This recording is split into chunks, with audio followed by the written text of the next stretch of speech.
Kantong plastik berbayar jangan hanya diterapkan di retail atau supermarket. Komponen pariwisata Bali hendaknya turut menjadi pelopor pencegahan bahaya sampah plastik dengan mengurangi penggunaan kemasan plastik di setiap fasilitas dan sarana akomodasi yang dikunjungi wisatawan di Bali. Kantong plastik berbayar jangan hanya diterapkan di retail atau supermarket. Stakeholder pariwisata Bali hendaknya turut menjadi pelopor pencegahan bahaya sampah plastik dengan mengurangi penggunaan kemasan plastik di setiap fasilitas dan sarana akomodasi yang dikunjungi wisatawan di Bali. Kebijakan pemerintah berupa kantong plastik berbayar untuk mengurangi sampah plastik hendaknya jangan hanya diberlakukan terhadap toko retail atau supermarket. Produsen dan pemasok produk makanan seharusnya diwajibkan mengemas produknya dengan bahan yang mudah didaur ulang. Stakeholder serta pelaku pariwisata dan hotel di Bali dihimbau agar menjadi pelopor dalam mengurangi penggunaan kemasan plastik. Karena tak jarang banyak objek pariwisata di Bali belum bebas dari sampah plastik karena kurangnya kesadaran pengunjung untuk membuang sampah di tempatnya.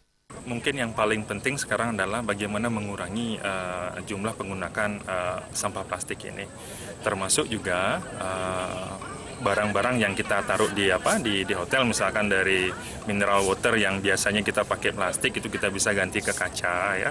Ini para supplier penyedia makanan-makanan yang memang memproduksi barangnya dengan plastik, saya rasa mereka perlu digandeng ya, diajak untuk melakukan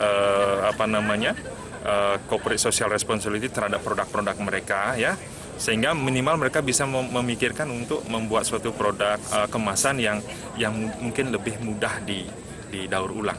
Program yang sangat bagus agar semua pihak itu sadar bahwa betapa rentannya bahayanya sampah plastik sendiri, apalagi kalau kesadaran sampah plastik dibuang itu kan juga akan memerlukan tahunan untuk daur ulangnya untuk sampah plastik.